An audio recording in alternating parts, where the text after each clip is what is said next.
Mga ka-PL, sa pangalawang pagkakataon, bumanat na naman si Mayor Baste kay Senator Bongo. Yung mga napanood at narinig natin sa Pampanga Maisog Rally na mga sinabi ni Mayor Baste laban kay Senator Bongo ay pasaring pa lamang yun, di ba? Bay ngayon ho, mga kababayan, hindi na ho ito pasaring kundi matinding banat na po itong sinabi ni Mayor Baste tungkol kay Senator Bongo dahil tinawag niya po si Senator Bongo na manggagamit. Ginagamit lamang di umano ni Senator Bongo si FPRRD para sa kanyang publicity, para nga naman sa kanyang political career. O ito po ang sabi ni Mayor Baste. Basahin ko, pero bago tayo magsimula, magkikisuyo sa mga hindi pa po nakasubscribe na mga ka-DDS, mga kababayan, at mga ka-PL. Baka naman, pakiclick na rin ang notification bell para updated sa lahat ng upload at huwag nyo pong kalimutan. Palike na rin po ang video. Maraming salamat! Makikisuyo lang po. Eto na, mga kababayan, saan kaya hahantong ang mga banatang ito, mga kababayan? Sa bagay, tahimik pa naman si Senator Bongo sa ngayon. Hindi pa siya sumasagot. Bagamat pangalawa na ho ito, abay abang-abangan ho natin kung ano po ang magiging sagot ni Senator Bongo. Ano ho? O, eto na, basahin ko. There is a time for everything, and the time is now to stand against tyranny, Mr. Bongo. Sige ra kag selfie nga naay ayuda gihatag, if not selfie anang akong amahan kay gamito nimo for publicity. Ayan. Panay daw ang selfie ni Senator Bongo, mga kababayan, na di umano'y mayroong mga ayudang ibinibigay, at panay din daw po ang selfie ni Senator Bongo kay dating Pangulong Rodrigo Roa Duterte para gamitin sa kanyang publicity. Ayan, eto pa. Wala kay imuhang ikabarog nga kaugalingong politika. Tagalog, wala ka bang sariling, wala ka bang maitatayong sariling politika? Ayan, kundi, kumbaga parang may dugtong pa yun. Kundi kinakailangan mo pang gamitin yung tatay ko. Parang ganun, di ba? O, ito pa. Read your own caption and reflect if you are really actually doing what you are saying. Meron pa siyang sinabi pero bawal kong sabihin, baka mayari ako ni YouTube, mga kababayan. Ayan. Kung mababasa nyo lamang po, mga kababayan, ang reaksyon ng netizen dito sa sinabi ni Mayor Baste, lahat po sila, karamihan nagsasabing, aba, manggagamit pala itong mamang ito. Matapos di umanong tulungan ni dating Pangulong Rodrigo Roa Duterte na maging senador, tila nag-iiba na di umano ang timpla ni Senator Bongo. At marami pa hong iba, mga kababayan, na mababasa nyo ho rito na sumasang-ayon po sila sa mga sinabi ni Mayor Baste. Ito, sampulan ko po kayo ng isa.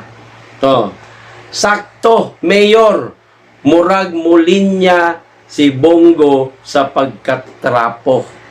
Kung sa Tagalog ho, mga kababayan, tama ho, Mayor. Parang, lumilinya. Paano ba lumilinya?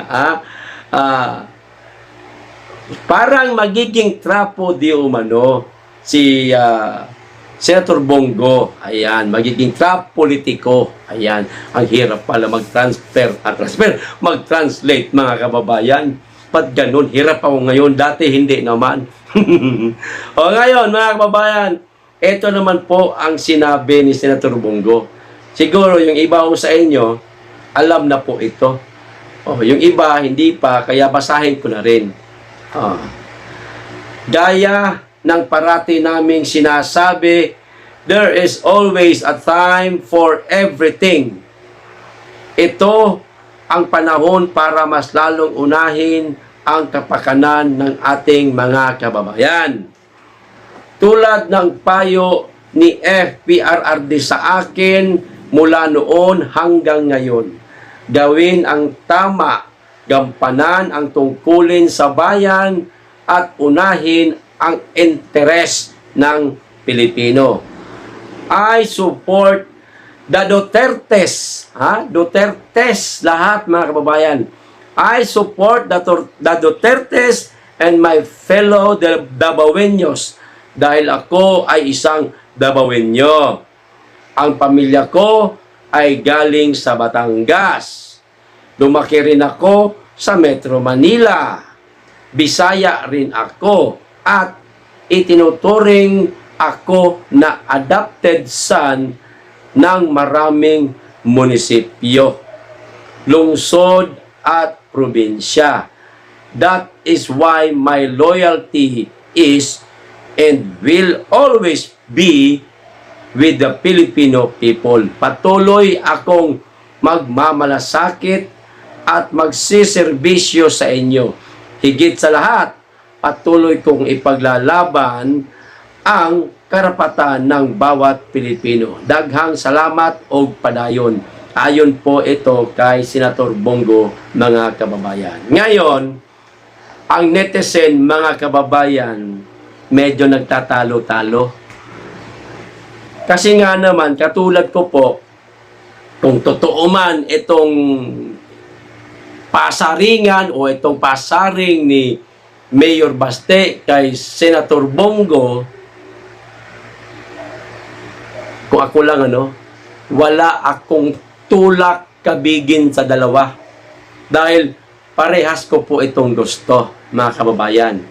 Si Senator Bongo, hindi ho natin nakitaan ng issue sa kanyang panunungkulan bilang senador.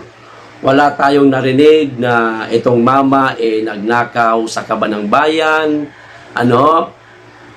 wala tayong nalaman na itong taong ito ay kumakalaban na kay dating Pangulong Rodrigo Duterte. Bagamat totoo naman ang sinasabi ni Mayor Baste, mga kababayan, na parang ginagamit niya nga naman ang dating Pangulong Duterte para sa kanyang publicity at para magamit na rin sa kanyang political career.